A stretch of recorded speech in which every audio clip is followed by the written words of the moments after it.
Hello and welcome. My name's Kathy A. And today I'm going to kind of trail off the beaten path there. I usually do makeup videos for older women and men. And I have decided that I would share kind of a fun little travel thing that my husband and I did in August. We're both big Star Trek fans. As you know, I'm a huge Star Trek fan. And recently we went to Ticonderoga, New York. And where's that? What's that?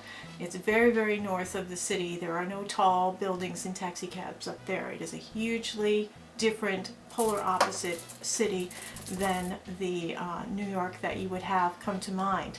It's up in the mountains. There's like a fort there that was really big during the Revolutionary War. There's hunting and fishing and manly kind of things to do up there. The townsfolk are really, really pleasant. There's a bakery there to die for. Ticonderoga, New York is so sweet as a little village, as a destination point for a vacation. So I was very, very excited. When they started making fan films years ago, they've been making films since YouTube started, really. There have been people who have continued on what they felt would be additional episodes to Star Trek. A lot of us who are in Star Trek mode just can't give it up, you know. And when James Cawley was a young boy, he was a huge Star Trek fan, and his dad built in their basement a replica of the bridge from the original Star Trek series. And then James Cawley and his friends could play Star Trek, you know, and have adventures and things. And as he grew up, they started to make little home movies. Well, James and his friends built other sets and had additional types of sets they could use in their fan films. Now, there are a lot of different types of fan films on YouTube, and fan film is films that are kind of like Star Trek episodes, but they're not made officially by the Star Trek people. There's a little legal thing going on right now where it's limiting things, and there's some laws and things going on, but anyway. Trekonderoga. That is a convention for Star Trek nerds. There was one last year. My husband went to that, and he convinced me to go to the one this year because he had so much fun at that one last year. Now, Trekonderoga is a nerd convention for Star Trekkies. The whole town gets involved with this. The whole Ticonderoga area, from the school to the Elks Club. They have fireworks. There's dinners, there's costume contests, there's classroom stuff, lessons in how to create Star Trek uniforms, history of Star Trek, all about the Enterprise ship, blueprint reading, that kind of thing. And a lot of the stars, the guest stars who appeared in some of the episodes, show up to these conventions to sign autographs and to share stories about their time on Star Trek set and little funny little things that you may not know from just watching the show. Well, James became an Elvis impersonator, and from the success he had as an Elvis impersonator, he created more advanced sets and invested more money in the filming and projects to create really polished, TV-ready, movie-ready episodes of Star Trek, with himself starring as James T. Kirk, and then later I think they got another actor in to do that. He also collects beautiful cars, and a lot of them were parked in the front of the studios that he had. Now, they took a converted old grocery store and they turned that into their sets. So you can walk in there and you pay a small fee, and a tour guide takes you through each of the sets and explains the details about how they filmed, what the things were made out of, and they recreated right down to the last detail every single thing on each set. In each room of the Enterprise that you see in the original series is actually recreated in detail in this place, and it's just so cool. We went through it twice. We had actually 3 different tour guides, and they each brought something new to the picture. They each had their own take and a little fact or a little funny story that the other one didn't have, and they all had different things to say about the different rooms. So we learned so much, and we had fun. We were touching things and playing in the transporter room and touching the tribbles. We just had a great time going through each of the rooms. The first time we went through the tour, we were in our regular dress clothes, or should I say very casual clothes. And then we went to our hotel after the first tour and we changed into costumes. I was a red shirt, of course, I always wanted to be a red shirt. And he was a Klingon, and I did his makeup. I used Charlotte Tilbury, and I used an eyeliner to make marks and things. And I used the Body Shop darkening drops to make his makeup darker in places and lighter in places. And he actually won the contest. I'm really proud of that. He won the costume contest for the best recreated Star Trek character. And there were a lot of people in the contest. It was kind of, he was really proud. But I think he most enjoyed people running up to have their picture taken with him. He was like one of those characters that walks around Disneyland, and all the kids run and have their picture taken with. So I was kind of just enjoying, I was the photographer mostly for that. We went on Friday night, had a big dinner with the cast extras and James Cawley and a lot of other of the Trek nerds. A really nice dinner at the Elks Club, and then they had this huge fireworks display. James Cawley performed as Elvis, and then the Blues Brothers were there and they performed. They had the captain's woman was there, and Mr. Silla was there. He was in one of the original series first episodes. I think he was one of the ones with a really big head. And Gary Lockwood was there. He was the guy with the silver eyes. That was so cool. That was so cool. That was one of the first episodes as well. It was just an amazing time. We bought a lot of goofy little things. These are the Borg, my favorite villains. And of course, I had to have Spock. Yes, these are on my desk normally. I had to bring them home. And I won, for my time, I won a dog dish with the captain's insignia on it. We don't even have a dog, and I was so excited. My husband won a speaker system, I think. It was a little speaker system for an iPod. The food was great. The people were nice. The town was beautiful. And right now, in autumn time, you've got all of the foliage from the leaves, all the oranges and yellows and reds. It's just amazing. It's breathtaking scenery up there. I would totally recommend you go up there and visit that town. And he kept it up in that town. It was where he grew up, so he has all of these sets and the sophisticated stuff all right there in the middle of this little, I don't want to say honky-tonk town, but it's just a little tiny little place. And they're just regular hometown Mayberry RFD kind of people, It's just really sweet. It was very inexpensive to stay there. The cost of living was lower. And it was just beautiful. I mean, around every corner was like a painting, it was just artwork. If you're into photography for landscapes, you will love it here. Oh my gosh. So anyway, after the dinner, went to the hotel, had a really nice dinner there, breakfast there the next morning, and then we went off, and there were classrooms on the costuming, like I said, and then there were a couple of different other things. There were autograph sessions, but we went back for the tour. We really enjoyed doing the tour, and that was something that we'll never forget. This is a once-in-a-lifetime thing.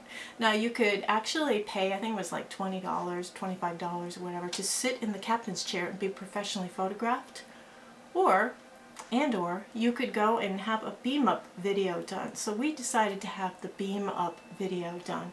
Now, that was a little bit expensive, but it was something, it was like a once-in-a-lifetime thing. And I have it attached at the end here so you can see ours. It was really fun. And I made up a little slideshow so you can kind of go along with us on the tour. I only showed a little clip in the beginning of the man talking about the various parts of the tour, because it's really, I'd rather have you go there, and see it. And also too, I don't want to give away all their secrets, I don't want to be the spoiler. So let's take a quick tour, and I'll be back with you shortly.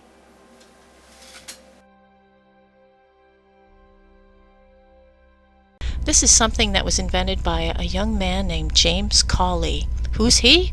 Well, as a kid, he was a big Star Trek fan, and his dad built him a fake bridge, just like the one on the Star Trek TV series. And he played with his friends and played Star Trek, and as he grew up, He actually made little home movies of Star Trek adventures.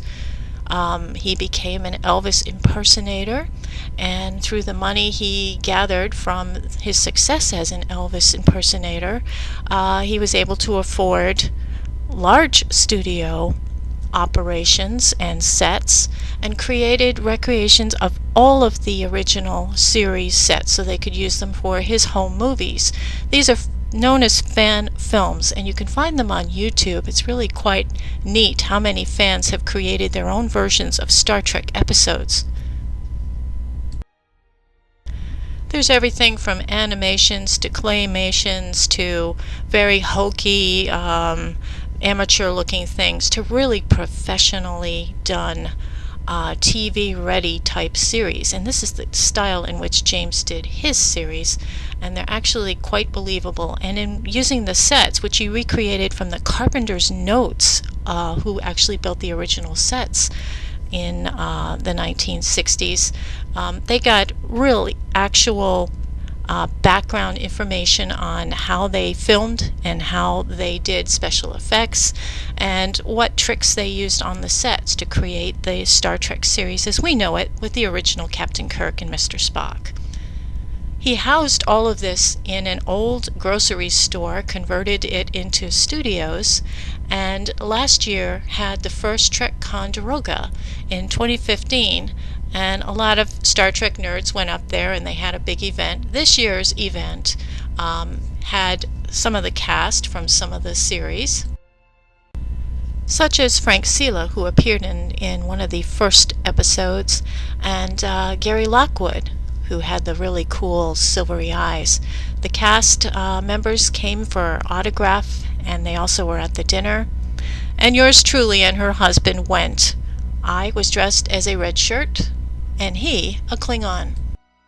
It was a whole weekend in August, and we started off by having a dinner the night before, and then the next day we made the trek. We took the tour of the original series sets, and this was the main bridge, which was probably one of the more popular parts. And yes, Desilu's stage, it was Lucille Ball, I Love Lucy, who actually convinced her husband to help finance the original Star Trek series. So we had a good time, and probably this is the last time they're going to let people interact with the sets the way we did, but we had access to all of the controls and products, and we sat in different places and touched things, and I'm sure that as a Star Trek museum per se, it's not going to be allowed too much anymore. So here's sick bay and some of the main halls. Everything is meticulously detailed. He just sounded the alert, which did the alert all over the sets. And one of these little signs is kind of funny. They didn't know what it said, so they put Elvis lyrics to one of Elvis's songs. This is the engineering and the amazing detail. Here's my Klingon reaching for a dilithium crystal, and there I am with the trouble with tribbles. And this is Captain Kirk's vanity with my husband peering in it. This was one of our guides. We actually went through twice, and it wound up in the newspaper. I think the photographer was trying to get up her skirt. Our other guides, everybody was in costume, and they explained all the details of the background of the filming, and we saw a lot of the props. There's the Horta, and my Klingon got to ride on one of those creepy things. My husband won for Best Recreated Star Trek Character, and guess who did the makeup? Yeah, this is the costume contest, lots of fun. And there's James Cawley with Bud, really, really nice fellow. So here's the start of our actual tour. I'll just show you a little bit there. Do whatever you like with them and enjoy. Now, Neil deGrasse, who knows who Neil deGrasse Tyson is? All right, astronomer, teacher, head of the Hayden Planetarium, host of Cosmos. He is a die-hard Trekkie. He loves Star Trek. He said of all the things he saw in Star Trek, warp drive, traceable, he says that's in our future. One thing he says, they're never going to have doors that open by themselves. And this is how we make the doors open by themselves. Doors. So one dude is sitting back here for hours. Hey, dude. So this is how you would come in through the shuttlecraft bay.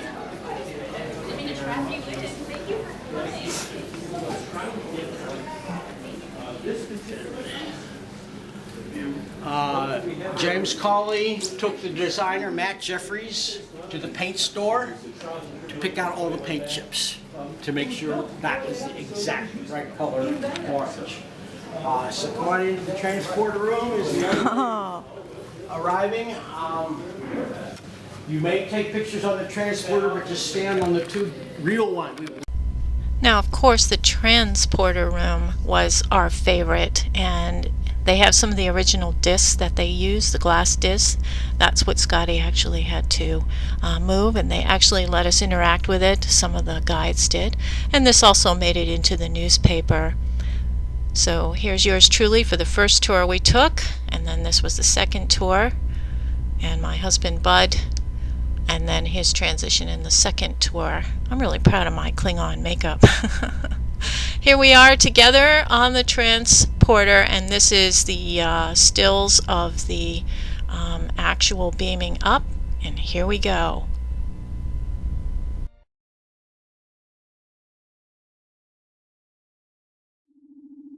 And woman, when we get to my home world, you are my consort. Scotty, beam us up.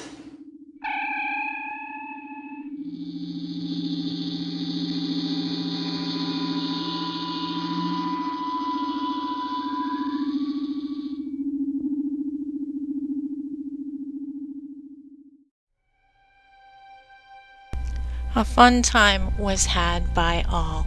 So, whenever you're in the Lake George, New York area, or even in New York in general, you may want to go way up north and visit the Star Trek Original Series Sets Tour. And next August, hopefully, there will be Trekonderoga 3.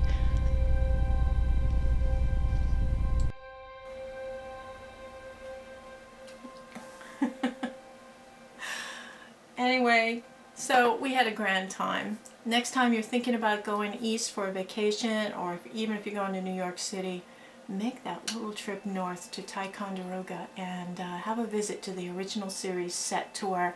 You will not be disappointed. You will be blown away like we were. Can't wait till Trekonderoga 17, which would be Trekonderoga 3, I hope. I hope they do it.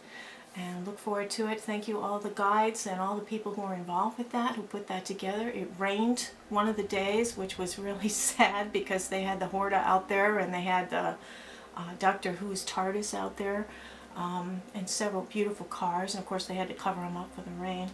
But anyway, it was a wonderful time and I was happy to share it with you. I hope everybody's having a wonderful week. Live long and prosper. Take care, everybody. Toodles.